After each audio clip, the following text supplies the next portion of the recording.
आवाम news channel में आप सभी का स्वागत है। मैं रेखा कश्यप मौजूद हूं आपके इलाके की घटनाओं, शासन प्रशासन तथा आम आवाम की हर छोटी बड़ी खबर के साथ। देखते रहें आम आवाम। आज लोनी के चमन विहार इलाके के रेड डायमंड बैंक्वेट हॉल में पुलिस जन संवाद कार्यक्रम संपन्न हुआ।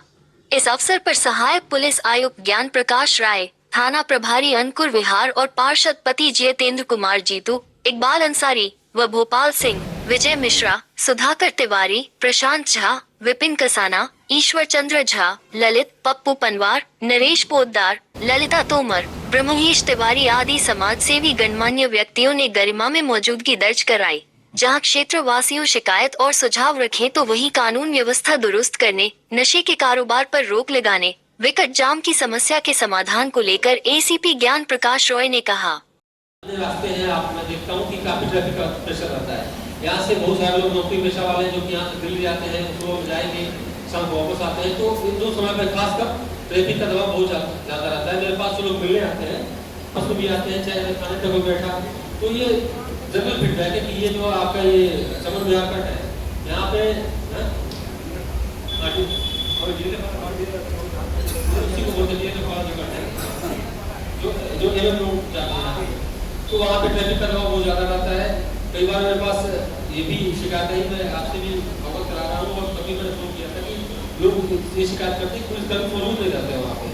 तो आपके द्वारा हमेशा अवगत कराया गया कि पुलिसकर्मी रहते हैं वहाँ पे, तो पुलिसकर्मी रहते हैं तो प्रेजेंस वहाँ दिखनी चाहिए, और उसका जो है इम्पैक्ट दिखना चाहिए कि हमारा ट्रैफिक जो वहाँ से स्मूथ निकले।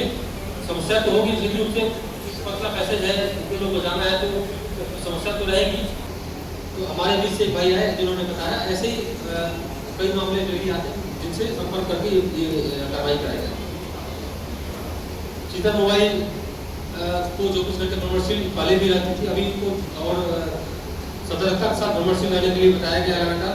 साथ में अभी यहाँ पे तो नहीं, यहाँ की कुछ हमारी जब मैं आया तो मैंने देखा कि चीता मोबाइल जो है कुछ खराब अवस्था में थी, मतलब चलने योग्य नहीं थी, उनको वापस लाइन भेजा गया है। जैसे नहीं चीता मोबाइल अगर प्राप्त होगी हम उनको डिप्लॉय करेंगे। जो चीता मोबाइल नहीं आ रही है या पुरानी को भी अलग तरीके से लाइट और रूटर लगवा करके उसको रिनोवेट किया गया है, ताकि अगर चीता मोबाइल कहीं से गुजरे, किसी मार्केट से गुजरे, तो सबको पता चले कि वहाँ से मतलब पुलिस की प्रेजेंस वहाँ पे फील हो सबको। इस उद्देश्य से अलग तरीके का रूटर और सायरन और लाइट, आगे का उसका जो फेस होता है बाइक का, वो सब चीज़ें चेंज कराएंगे। अगले कुछ दिनों में आपको ये परिवर्तन यहाँ भी देखने को मिलेगा जब वो नहीं चीता मोबाइल आपके आसपास कमर्शियल होगी। और उनकी इस भूमिका के लिए हमारी भूमिका बड़ा महत्वपूर्ण है। हम ही उनके सूचना के केंद्र हैं। हम सारे विषयों में उनके पास यदि सहयोग करें तो अपराध का भी स्तर गिरेगा और अनुसंधान भी सही जगह तक जाएगा।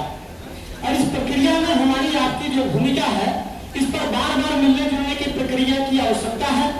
मैं अपने नए पुलिस पदाधिकारी महोदय का अभिनंदन करते हुए प्रथम मुलाकात में मेरा बहुत बहुत अभिवादन। हमारे यहाँ सबसे ज़्यादा जो दिक्कत है बॉर्डर क्षेत्र है और दिल्ली से लगा हुआ क्षेत्र है, और जो दिल्ली से लगा हुआ क्षेत्र है वहाँ ज़्यादातर दारू, गांजा, शराब बिक्री है। और हमारी चौकी जो है उसमें पुलिस थोड़ी कम है, तो यहाँ पे थोड़ी संख्या बढ़ाई जाए, और गाड़ी की भी कमी है। और जैसे ये विजय विहार कट है, यहाँ से जो गाड़ी आती है दिल्ली से बहुत स्पीड से आती है, एक बैरियर तो लग रहा है, एक यहाँ पे विजय विहार जो कट है यहाँ अंडरपास, एक बैरियर तो लग रहा है यहाँ पे, एक बैरियर और लग जाए जिससे कि गाड़ी की जो गति है थोड़ी धीमी हो जाए। एक्सीडेंट बहुत होते हैं। और एक ये हमारा सभापुर अंडरपास है, यहाँ पे बहुत ज़्यादा घटनाएं घटती हैं, और यहाँ एक छोटा सा चेक पोस्ट बन जाए जिससे कि एक दो पुलिस वहाँ हमेशा है, जिससे कि हमें रात को भी कोई लेडीज या कोई भी आते उन्हें आने जाने में कोई दिक्कत नहीं है। क्योंकि पड़ोस का जो वार्ड है वो ट्रानिका सिटी क्षेत्र में आता है, काशी बिहार। हाँ, नशा का काम जो है बहुत ही ज़्यादा है, वहाँ के लोग यहाँ आके दिक्कत करते हैं। अगर वहाँ भी है, वहाँ तो एक चेक पोस्ट क्या काशी बिहार में तो एक चौकी पड़ जाए तो वहाँ जब भी क्राइम रुक सके, वहाँ तो नहीं रोकने का कोई मतलब नहीं है। क्योंकि कई बार दिल्ली से भी लोग जो वहाँ छापा मारना है, पुलिस वाले भी अभी एक साल पहले घटना, एक पुलिस वाला दरोगा जी वो आए, वो उन्होंने इतनी पिटाई कर दी उसकी कि मेरे हिसाब से पता ना बचे या ना बचे। इतना बड़ा क्राइम है यहाँ पे काशी बिहार में। गांजा, नशा और इंजेक्शन रानीगंज सिटी क्षेत्र में आता है। और वहाँ इंजेक्शन भी मेडिकल स्टोरों पे, कई मेडिकल स्टोर है जिनके जो नशे के इंजेक्शन है वो बिकते हैं। और मेरा एक आपसे हाथ जोड़ के निवेदन है कि ये रजिस्टर 2 बनाए जाए, एक तो गणमान्य लोगों के लिए और एक जो वैसे लोग हैं, क्योंकि जब कोई चुनाव वगैरह आता है तो इन्हीं में से छाट के आप नोटिस भेज देते हैं 101 साथ छोड़े के, फिर वो बेचारे चुनाव से, अब हम पार्टी से जुड़े हुए हैं, पार्टी के लिए तो कार्य करेंगे या कोई भी हर आदमी अपनी पार्टी का कार्य कर रहा, उस टाइम पे हमें नोटिस भेज दिया जाता कि 107 छोड़ेगा कि आप चुनाव से दूर रहना। सर आपके द्वारा जो बिंदु बताया गया बहुत बढ़िया थे, बहुत अच्छा लगा आपका सुझाव। लेकिन उसी कड़ी को आगे बढ़ाते हुए मैं एक अपनी तरफ से राय दूंगा, जो हमारे यहाँ पे कार्रवाई चल रही है अतिक्रमण की पुलिस द्वारा, उसमें क्या है कि जो ठेलियां लगती है गरीब लोगों की, उन पर भी कार्रवाई कर दी गई है। जो दुकानदार लोग लगा रहे हैं वो तो अलग बात है, दुकानदारों ने 15-15 फीट आगे घेर लिया है, उनके ऊपर कार्रवाई बहुत बेस्ट है, बहुत अच्छी बात है। लेकिन सर उनके आगे जो पैसे देके 50 रुपए 100 रुपए देके दुकानदारों को ढील लगाते हैं, उन पर भी कार्रवाई हो गई है। सरकारी सड़क पर अतिक्रमण करने का अधिकार किसी को नहीं सुनिए। है, ठेली वाला हो या कोई हो। नहीं, मेरी बात पहले समझे आप, ठीक है। इस पुलिस पहले, सर मेरी राय है, पुलिस पहले उन्हें एक बार वार्निंग कर दे कि भैया आप ये लोग हटा लो यहाँ से, ताकि वो लोग हटा ले गरीब लोग, उन पर कार्रवाई ना हो। सर बात नहीं हमारे यहाँ नहीं हुआ था, मेरे क्षेत्र में नहीं हुआ था उधर में, लेकिन मैं चाहता हूँ कि इस तरीके की अगर कोई कार्रवाई हो बेहतर है, ताकि गरीब लोग बेचारे बच जाए, क्योंकि उनको 11 बजे समय दिया गया वहाँ स्पीकर ले जाने का, और उनका 7 बजे नंबर आया हुआ, क्योंकि एफिडेविट वगैरह बहुत सारी कार्रवाई कागजी होती है जो लोग पूर्ण नहीं कर पाते, उन्हें पता ही नहीं कुछ सर करना क्या है, किस तरीके से हमें नोटिस की तामील कराना है। आजकल कार्यक्रम ये जो चल रहे हैं उनकी हम सराहना करते हैं, आपका धन्यवाद करते हैं कि ऐसे कार्यक्रम भी हमारे बीच चल रहे हैं जो पुलिस और जनता के बीच में एक दूसरे को जोड़ रहे हैं। सबसे ज्यादा क्या है कि हमारे मन की भ्रांतियां हैं कि भाई पुलिस वालों के पास जाओगे तो फंस जाओगे, थाने में जाओगे तो फंस जाओगे, जबकि ऐसा नहीं है। आज मैं इस मीटिंग में आया हूँ, मीटिंग में आकर पता लगा कि हम जो सोचते हैं, हमारे जो थॉट बन जाते हैं कि पुलिस वाले तो कुछ कर ही नहीं रहे, वो आज सबने बहुत अच्छे से एक एक पॉइंट यहाँ उठाया, एक एक पॉइंट रखा, आगे की क्या योजनाएं हैं पुलिस की वो भी बताई, क्षेत्र में कहाँ हम काम कर रहे हैं, उत्तर प्रदेश पुलिस काम कर रही है वो भी बताए। हमारे क्षेत्र के जीतू भाई हैं पार्षद जी, उन्होंने बहुत एक अच्छा मुद्दा उठाया। सर मैं दोबारा आपसे रिक्वेस्ट करूंगा, ये जो कासिम बिहार वाला मुद्दा है, ये नशे का बहुत बड़ा मुद्दा है सर, आप इस पर थोड़ा ध्यान दें। और एक पार्षद जी और थे जिन्होंने रेडियो को लेकर बात उठाई। सर अंडरपास के नीचे जैसे ही पुलिस प्रशासन के लोग जाते हैं वो तुरंत रेडी को दोबारा वहां पर खड़ी कर देते हैं, और जिसकी वजह से कई घंटों में जाम होता है। ये नशा जो है बहुत बड़ा सेंटर, इसको जरूर संज्ञान में लिया कि नशा के कारण ही ये बड़ा अपराध है, और यदि इन बातों पर कार्रवाई हुई तो ये महत्वपूर्ण परिणाम आपको दे देगा। तो डीएलएफ हो, हम जैसे निकलते हैं रात को तो ये मुझे कहीं कहीं दिखाई पड़ता, ये ध्यान में आता। दूसरा एक विषय उन्होंने कहा बहुत महत्वपूर्ण, एक सामाजिक कार्यकर्ता किसी के घर में जाता है और चिन्हित करके राजनीतिक षड्यंत्र के तहत यदि उसको मुकदमा करेंगे तो सामाजिक कार्यकर्ता पलायन कर जाएंगे। उस व्यक्तित्व को कहीं न कहीं किसी न किसी रूप से आपकी एक बड़ी जिम्मेदारी है कि इन विषयों की गंभीरता से लें। राजनीतिक पहलू में चाहे किसी दल का हो, किसी पार्टी का हो, लेकिन वो समाज के लोगों का हित करता है, वो समाज के लोगों के पास जाता है। हो सकता है विपक्ष पार्टी का भी हो, लेकिन यदि वो सामाजिक है और उसका जीवन और उसका व्यक्तित्व यदि सेंट्रलाइज है, ऐसे लोगों को यदि आप किसी न किसी षड्यंत्र करके फंसाते हैं, उसमें प्रतिपक्षी पार्टी का व्यक्ति है तो वह सामाजिक कार्यकर्ता टूट जाता है, तो उसका मन और मनोबल दोनों ही मिट्टी में मिला देते हैं। ऐसे इन अभियानों में बड़े पुलिस पदाधिकारी, चूंकि उसमें विधायक होते हैं, उसमें सांसद होते हैं, उनको तो कोई जाकर कह देता है और वो सांसद और विधायक मजबूर होते करने के लिए, अरे परिस्थिति बस करते हैं या किस चीज, लेकिन वो कार्यकर्ता अपने काम करने में कहीं कहीं उस लाइन से हट जाता है। तो राजनीतिक जीवन में अच्छे लोगों का समावेश हो। मेडिकल स्टोरों पे जो जहर बेचा जा रहा है, इसके प्रति हमारे क्षेत्र में पहले भी अजय जी हमारे माननीय सीपी साहब रहे, उन्होंने भी निर्देशित किया था, इनकी जो है पूरी जांच की गई थी, इनके सारे डॉक्यूमेंट्स की। तो कई तो फर्जी जो है मेडिकल स्टोर वाले हैं जो स्टेरॉइड और तरह तरह के जो है इंजेक्शन और नशे में मिलाने वाले इंजेक्शनों का उपयोग कर रहे हैं। दूसरा, इधर जो कासिम बिहार की चर्चा हुई, ये तो नशे की मंडी और नशे का घर है। तो महोदय से निवेदन ये है कि वैसे आपको क्षेत्र नहीं पड़ेगा, लेकिन क्या है दोनों जैसे थाना प्रभारी आपस में मीटिंगें करते हैं तो और सीओ भी आपस में बताते हैं, वहीं पे 14(1) की कार्रवाई की गई थी जिसमें 5 करोड़ रुपए की संपत्ति एक ऐसे ही एक गैंगस्टर की जब्त की गई है और वो ऐसे ही पड़ी है। उस समय उसमें कुछ कॉम्प्लिकेशन थी, क्या नाम है, तो हमने जो है माननीय तहसीलदार साहब से एडीएम महोदय से एडीएम से उसमें मिलकर 3 भागों में प्रॉपर्टी थी उनकी और वो अन्य नामों से थी, तो उस संबंध में उन्हीं का जो है स्वामित्व साबित करते हुए 14(1) की कार्रवाई कराई जिसमें 5 करोड़ रुपए के करीब रिकवरी हुई थी। वो प्रॉपर्टी खाली अगर उसको वाकई में चौकी बना दिया जाए, निस्तारण की समस्या है। दूसरा सर, यातायात की जो समस्या है जो उठाई गई है बहुत गंभीर है। यातायात में इस समय ऐसा जब से हाईवे रोड बना है एक्सीडेंट की जो है दरें बहुत अधिक हो गई है और ये अतिक्रमण को सब किसी भी तरह से हटा दिया जाए।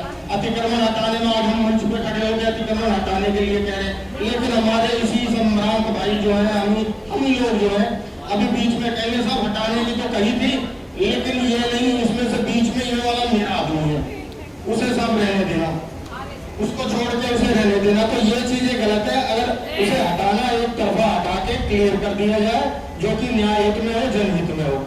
जो जानकारी हमें से बहुत लोगों को नहीं थी, एक एक बिंदु पे डिटेल के साथ कि अगर 12/151 होता है तो कई बार क्या होता है लोग घबराने लगते हैं। कई बार मैं देखा एसपी साहब कि मेडिकल टेस्ट के लिए रास्ते में ले जाते तो घबराने लगते हैं कि मेरा क्या हो रहा है, ऐसा लगता है कि अभी आप नहीं झेलने जा रहे हैं, पूरा घबराने लगते हैं।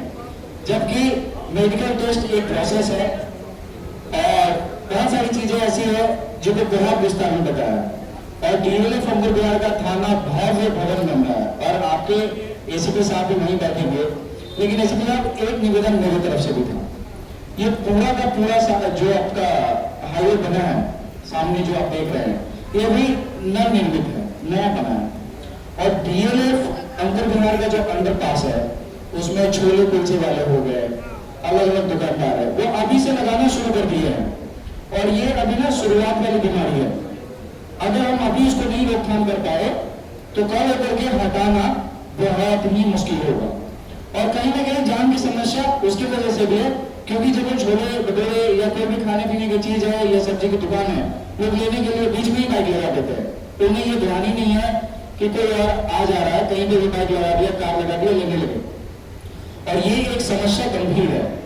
अंडरपास के नीचे ही नहीं, जब दिल्ली से हम अंडरपास की तरफ मुड़ते हैं तो तमाम दुकानें खुली हैं, तमाम दुकानें खुली हैं और वो दुकानदार भाई क्या कर रहे हैं कि अपना सामान हाईवे पे भी रखने लगे हैं और उसकी वजह से भी जाम लग रहा है। हाईवे की बात मैं बता रहा हूँ और वो भी थाना क्षेत्र डीएलएफ अंदर बिहार और चौकी डीएलएफ पड़ता है, एसएचओ साहब वो भी पड़ता है। उसके बाद जो एमएम रोड है, एमएम रोड पे भी यही समस्या है। एमएम रोड पे क्या है, जब एमएम रोड जहां से शुरू होता है तो वो 7 फीट की जगह 25 फीट है, एक तो प्रॉपर उसकी चौड़ाई नहीं है, लेकिन जब आप देखेंगे तो शुरुआत से भीम डेरी से लेकर के और फल वाले से लेकर के वो 25 फीट है, वो सिर्फ और सिर्फ 25 फीट है। मैंने उसके लिए एनएचआई जी से भी बात किया, हमारे गणेश भाई है, विपिन भाई है, विजय मिश्रा जी है, जो भी हमारे भारतीय जनता पार्टी के कार्यकर्ता तो सभी ने मिलकर इस पर काम करने को कोशिश किया। हमारे जीतू भाई सलाह से क्योंकि अंडरपास के इस साइड उनका वार्ड लगता है तो वो भी प्रयासरत है और कहीं ना कहीं उस वार्ड में भी जाम इसी वजह से लगता है। तो 25 फीट है, अब उसके आगे देखिए उसी 25 फीट में 10 फीट जगह 8 से 10 फीट जगह दुकानदारों ने घेर रखा है, जो फल वाले हैं, सब्जी वाले हैं, उन्होंने क्या किया अपना ले लिया और ये समस्या धीरे धीरे करके पूरे एमएन रोड पे पूरे एमएन रोड पे जो डीएलएफ चौकी है वहां तक है। तो इस पे मैं एसीपी साहब आपसे जब ऑफिस में मिला था आपको याद होगा मैंने इस पे विशेष आपको कहा था और कुछ एक जो बड़ी समस्या है वो है कि जो लड़के बाइक पर आ रहे हैं, उनमें आपने देखा होगा बिना नंबर प्लेट की गाड़ी है, खास करके कासिम बिहार, इनाम बिहार की तरफ से लड़के आ रहे हैं और भी क्षेत्र से, मैं किसी एक क्षेत्र का नाम नहीं था, और भी क्षेत्र से बिना किसी मतलब कागज का, बिना किसी नंबर प्लेट का 4-4 लड़के आते हैं और वो उनके लिए भी दुर्घटना है और यहाँ भी जो 80-100 की स्पीड में चला रहे हैं किसी को मार के उनके लिए भी दुर्घटना है। पुलिस से सहयोग सब चाहते हैं लेकिन पुलिस को कौन सहयोग करता है? है। एमएम रोड पर बाइक पकड़ी जाती है, फोन आना शुरू हो जाते हैं कि ये मेरी बाइक है, मेरा पिताजी वहां पर है, मेरा वहां पर है, फोन आने शुरू हो जाते हैं। पुलिस अगर असामाजिक तत्वों को नहीं पकड़ेगी, कार्रवाई नहीं करेगी तो पुलिस का क्या फायदा। पुलिस की कार्रवाई पर लोग एलिगेशन लगाते हैं। अगर यही व्यवस्था है तो फिर यहाँ पर सुझाव देने का आप लोगों का क्या फायदा। अगर आप पुलिस से सहयोग की अपेक्षा करते हैं तो आपको पुलिस को भी सहयोग करना होगा। अगर इस भावना के साथ यहाँ से जाएंगे तो ही पुलिस कार्य कर पाएगी। और मैं जो पुलिस के अधिकारी उनसे भी निवेदन करूंगा, क्योंकि बहुत से कार्य पुलिस प्रशासन भी दबाव में करता है, उस दबाव से हटना चाहिए। आपको अधिकार दिए गए, अब संपूर्ण अधिकार आपके पास है। अगर आप लोग भी दबाव में कार्य करेंगे तो शायद न्याय देने में आप लोग असमर्थ होंगे। 4 आदमी इस समय 6 बजे से लेकर रात्रि 10 बजे तक वहाँ आदमी रहते हैं। उसके बावजूद भी समस्या क्या रहती है, जो जाम लगता है दिल्ली वाला जो बॉर्डर है वहाँ पर एमसीडी का चेक पोस्ट है, वहाँ पर वो उस एमसीडी के चेक पोस्ट की वजह से उसको वहाँ से लेकर यहाँ तक पूरा रोड बाधित हो जाता है। मेरी उनसे बात भी हुई थी, तो बता रहा कि ये शासन स्तर का जो एमसीडी का टोल है तो इसको जो है हटाना बड़ा मुश्किल है। तो दूसरा ये ठेली जो बताई गई है अंडर पास में, फिलहाल पत्थरों को ठेली लगनी नहीं है, 2-3 दिन पहले थी, मैंने मेरे द्वारा वहां से हटवा दी गई है और भविष्य में भी वहां ठेली नहीं लगेंगी। एक मोटरसाइकिल चोरी की समस्या साहब ने उसमें आप लोगों का ध्यान आकर्षित किया गया था। मैं पुनः बता रहा हूँ, सोसाइटी में कहीं भी पार्किंग की व्यवस्था तो है नहीं वहां पर। सभी के वाहन 4 व्हीलर वाहन हो या 2 व्हीलर वाहन हो, सभी के वाहन रोड में खड़े रहते हैं। रात को हम निकलते हैं, सब वाहन, कई वाहनों में चाबी लगी मिली, उन वाहनों को थाने पर लाके मेरे द्वारा सीज किया गया है और वो वाहन अभी भी थाने पर खड़े हैं। तो कृपया करके अपने वाहन को, जैसे साहब ने बताया कि रोक जो है व्हील लोड लगा दो, व्हील लोड टूटता नहीं है, बहुत परेशानी से तोड़ेगा आदमी तो उसकी आवाज जाएगी टूटने की। फिर थोड़ा चैन 10 मोटरसाइकिल खड़ी है, एक हर आदमी 1-2 चैन ले ले, आप अपने सभी मोटरसाइकिल ज्वाइन नहीं करते तो चोर को खोलने में परेशानी पड़ेगी उसमें। कहेंगे इस बैठक को लेकर, और ऐसी बैठकें क्षेत्र में जो समय समय पर होती रहनी चाहिए, क्या वो आगे भी होंगी? कि बिल्कुल ये इस तरह की बैठकें जैसे आज हुई है वैसे हम आगे भी करते रहेंगे। इसका उद्देश्य ये था कि जो क्षेत्र के सम्मानित व्यक्ति हैं, प्रांत लोग हैं, उनके साथ एक मीटिंग करके तो कई बार ऐसा होता है कि जो पुलिस के प्रयास होते हैं, हम जो कार्रवाई करते हैं, हमारे नए इनिशिएटिव होते हैं, वो जनता तक पूरी तरह पहुँच नहीं पाते। मतलब उनका इफेक्ट होता है बट जनता अवेयर नहीं होती कि पुलिस ऐसा कुछ कर रही है। इसका एक उद्देश्य था कि हम अपने जो प्रयास कर रहे हैं जनता की सेवा में, उनको बेहतर सुविधा देने के लिए और भ्रष्टाचार कम करने के लिए, चाहे जो भी प्रयास हमारे हैं उनमें और हम बेहतर करें, जनता से फीडबैक लें, उनका अनुभव क्या है, साथ साथ जो हम प्रयास करें उनको अवगत कराएं, जिससे कि वो सब चीज़ों से।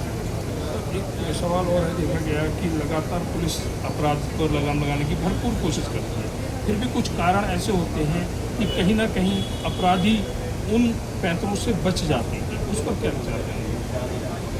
अपराध नियंत्रण और अपराध ये सतत प्रक्रिया है। लगातार हम अपराध नियंत्रण का प्रयास करते हैं, अपराध होते भी हैं, बट हमारा अगर हम उससे पहले से अपराध में कमी ला पाते हैं तो वो हमारे लिए बेहतर है। हमारा प्रयास लगातार ये है कि हम अपराध सिचुएशन में अपराध करना ये आइडियल सिचुएशन है, जो कि संभव नहीं है। हमारा प्रयास ये है कि जो अपराध पहले हो रहे हैं उससे हम कम कर दें, ताकि अधिक से अधिक लोगों को राहत मिले और भविष्य में और हम करेंगे अपराध को कम हुए। अभी यहाँ पर कुछ लोगों ने सुझाव दिए नशे को लेकर। नशा एक बड़ी बीमारी है क्षेत्र के लिए भी और पुलिस प्रशासन के लिए। लगातार पिछले कई वर्षों से क्षेत्र में नशा भरपूर चल रहा है, पुलिस प्रशासन भी अपनी कोशिश कर रहा है, जिसके चलते यहाँ पर पुलिस प्रशासन के अधिकारियों के साथ अभद्रता भी की जाती है। क्या ऐसा कोई प्रयास हो कि नशे पर पूर्ण रूप से लगाम लग सके? तो पहले भी प्रयास हुए तो आगे भी हम लगातार प्रयास करेंगे, क्योंकि नशा एक अपने आप में अपराध नहीं, साथ में अन्य अपराध जुड़े होते हैं। जैसे मैंने बताया कि चोरी हो, चाहे तरह के बॉडी ऑफेंस हो सकते हैं, मारपीट हो सकती है, इवन नशे में बड़े ऑफेंस हो सकते हैं। तो ये हमें कंट्रोल करना है और हम करेंगे भी, उसके लिए लगातार प्रयास करें। आपसे आपका जो फीडबैक मिला है उस पर भी हम कार्य करेंगे